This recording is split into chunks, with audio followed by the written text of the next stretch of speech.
All right, hello, my name is Stephen Massey. I am the agricultural science, 7th grade science teacher here at Stephen Decatur Middle School. I started here in December or January.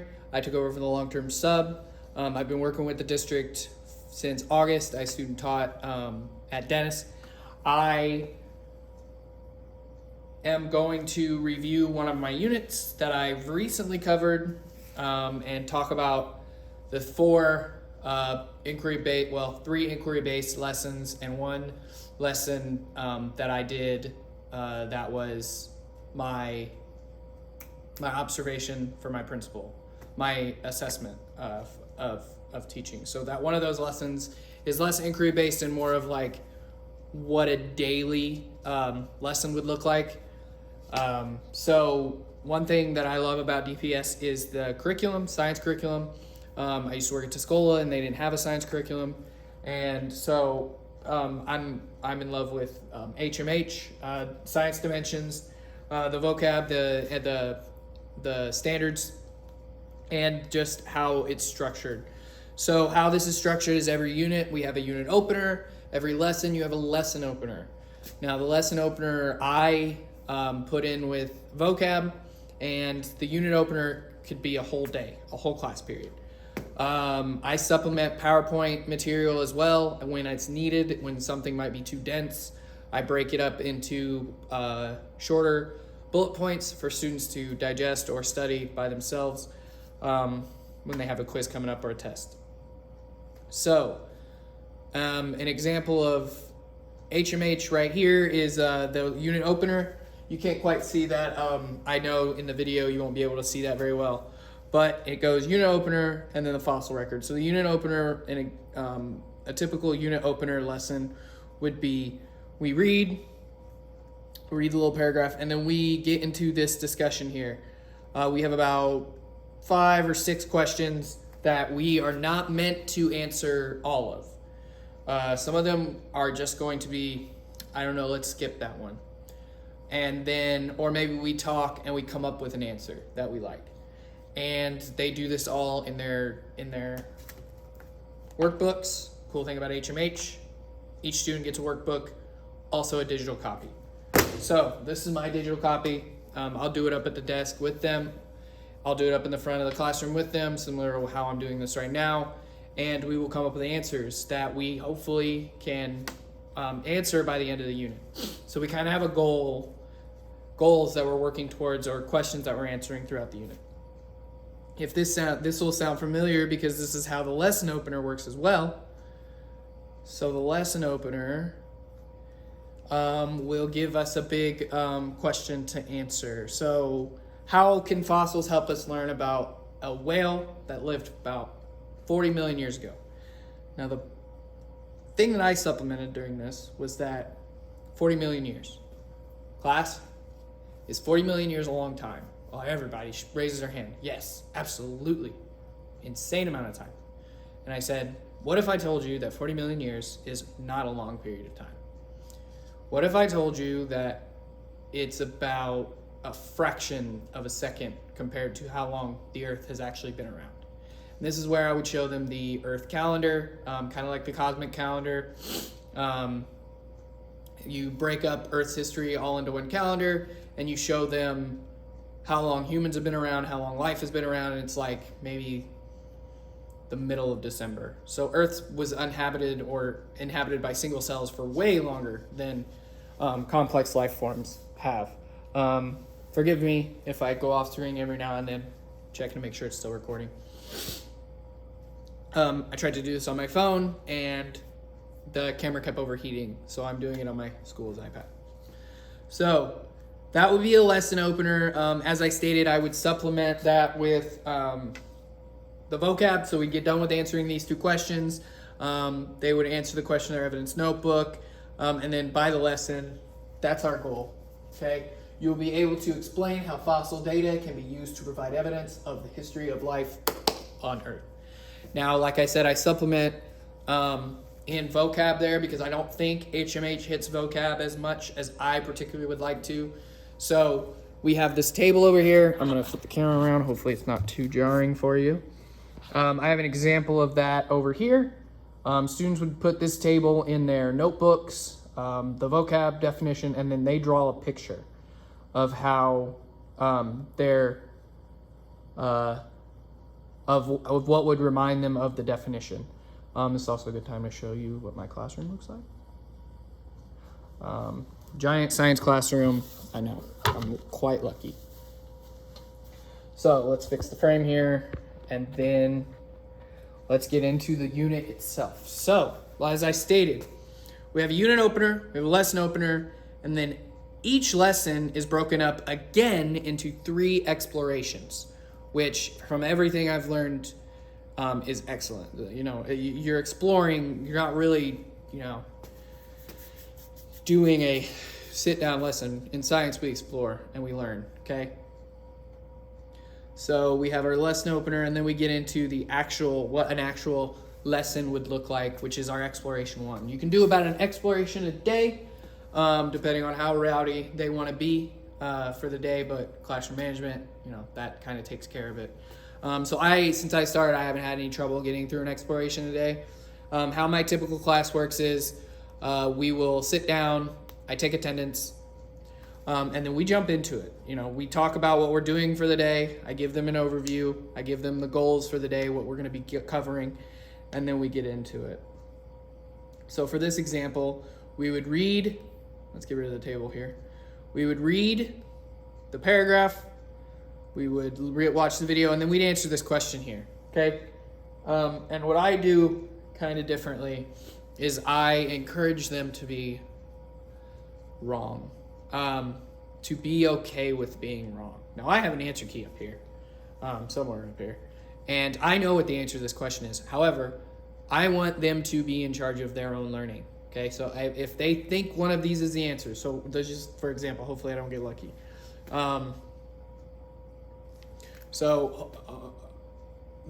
Which of these conditions might prevent a dead organism from being preserved? Okay, so it's telling you that there's at least 2 answers.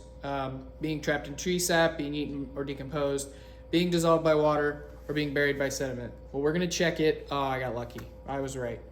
Let's check and see if I can get this wrong, okay?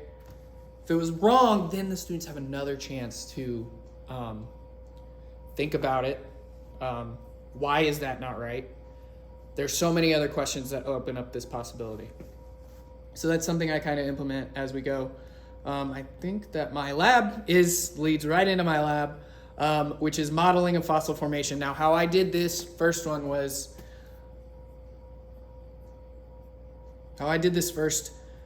unit, I was very simple and stationary, kind of basic, bare bones, no pun intended. And I did the lesson, and then I did the lab, and then I did the other 2 lessons. What I've been doing recently is throwing in a little bit backwards design in there. So I do the lesson, or I do a activity, or a lab, and then I cater the lesson towards what I want to achieve in the lab. Whether that be focusing on the vocab or focusing on a bigger concept. I think our last lab was focusing on how fossils are like puzzles and puzzling them together. That was another lesson of mine I will get to. But this first lesson was modeling clay. So students will get clay. I did this first one. I think I wrote the lab up as a group activity because next year it will be. This year I thought it would be fun to give each student their own piece of clay and their own fossil. And they did, they loved it, but I think it would have been more conducive if I would have grouped them up. And I think we would have learned more about the different objects that we could have done. I used shells the first time around. I will use different objects like pennies the second time around, and I'll have the groups swap fossils or swap casts, and then they gotta figure out what the other groups used as their fossil. So I'll hand out the clay. I'll give them about 10 minutes to play with the clay because just because they're 13 doesn't mean they're not kids still, so they like to play with clay. Then the groups, I'll start settling them down. and then I will go around with a tray with different objects and let each group pick an object, and then they start pressing it down. Then hand out the glue, and they will fill that mold with, or they fill the hole left by the object with glue. And like most of my labs, it's a 2-day thing, unfortunately. Some of them are 1 days, but I think the 2 labs that I've done so far, written up so far, are 2 days. The photosynthesis one and then this one. And it's only a 2-day lab because the glue has to dry. And the longer you let the glue dry, the better. So maybe for this lab, we would let the glue dry for a couple days, get a couple more days of lesson in, and then come back to it.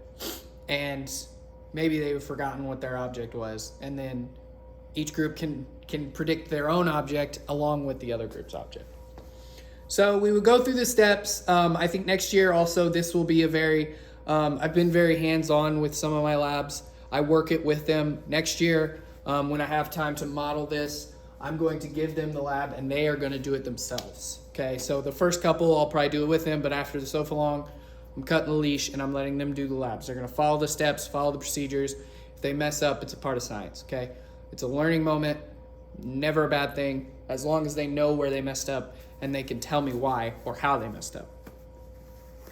So that is the mold and fossil lab. The assessment is right here. I've also put in a couple of my labs post-lab reflection. So that would be just a question on what you learned, what you got out of it, maybe compared it to a real world situation. So for this lab, how does this compare to what paleontologists do out in the field? How do they take something and figure out what it is based on the hole that's left behind? So this was exploration 1. Like I said, this lab would be 1 day, the lesson would be another day, and then another day to close the lab. So for this first exploration, not a very good example of being able to get through a lesson in a week, but sometimes labs take longer, and that's just the nature of the beast. So the second exploration is studying the ages of fossils. This will be a pretty standard directed instruction. Students are very heavily involved in the lesson. I don't like to do a lot of reading, so I encourage my students to do the reading. I track their participation with an Excel sheet. That's probably not good. I'll have to blur that out. I didn't realize I had students' names up there. It's my bad. Well, no, this is for school. I'm good. So, yes, we have studying the age of fossils and geologic columns. Exploration 3, we would read some fossilized poo there. The fossil record, patterns in the fossil record. Now, this is where we would get to our assessment. So usually, like today, like this week was a perfect example of an exploration. Monday, Tuesday, Wednesday, Thursday, we did a quiz. Friday, we're going to review the quiz, and then boom, we'll be on to the next lesson. There wasn't a lab. There's not a lot of extra work. So we got through a lesson pretty quickly this week. But like I said, that's not always the case. So maybe middle of the week, we would take a day to review. So I have bookets online that we would do to review for our quiz. And then we would take the quiz, review the quiz, and then boom, we are on to our next lesson. Lesson opener, we do the same thing. We come up with a question. In this case, it's what can explain the formation of rock layers with no fossils in between rock layers with different types of fossils. So that was our question. That's our driving question. And then we would go over the vocab. Now, I said most lessons have 3 explorations. This one only had 2. But I believe the lab for this one was in exploration 2. So it actually wanted you to teach and then do the lab. But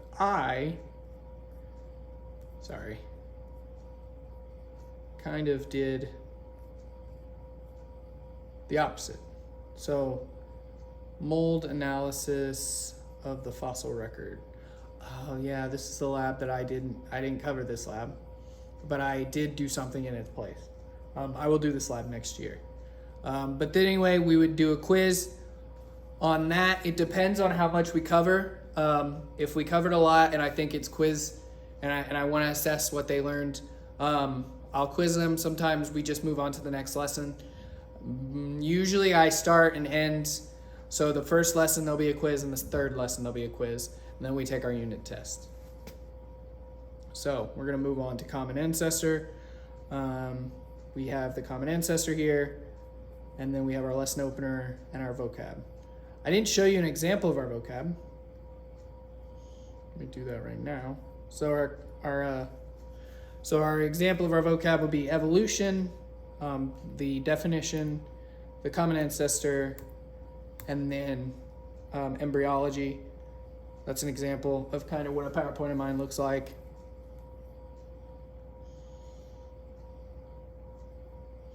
Identifying similarities among organisms. This is another day we would spend reading, answering questions. I'd have videos that I would implement along the way, trying to connect things. And then we have our lab in here.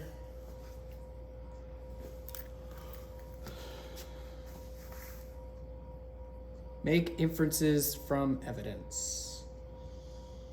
This was another lab that I did another lab in its place. Okay, so that's an example of a unit. Then we do unit test. So we did the fossil mold. That was the first one. And then my other lesson was the lesson opener for the fossil record. Then ways fossils form. I believe the types of fossils. It was studying the age of fossils or analyzing fossil data. That I did that lesson on.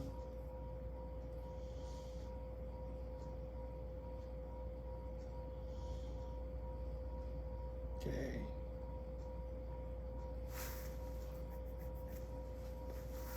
So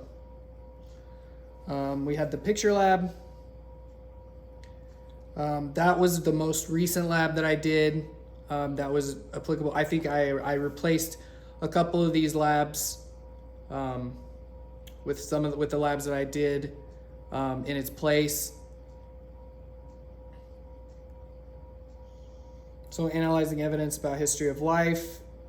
This was the one that had the lab that I skipped, and I replaced it with the picture lab. So students would come in. We watched a very short video on, I believe the history of life, or I'm spacing on my museums. The museum in Chicago that has the T-Rex, and they talked about how paleontologists don't have the whole picture when they get to a dig site. They have to piece it together piece by piece as they go.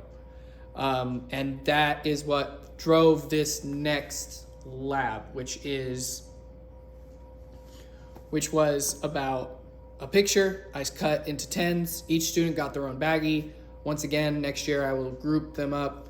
And then every time they flipped the page, they got a new evidence, new information. So not theoretically, Dr. Cunnings would not like me saying it like that. So what it should be is every time they flipped one, they would get a new idea of what the whole picture was going to be. And for the most part, that's exactly what happened. And when we were done, students were really able to connect how looking for bones and fossils is a good way to... Looking for bones and fossils is the same as putting a puzzle piece together, basically. And understanding how that works. We also had, I also threw another lab in here. That was a back-to-back lab.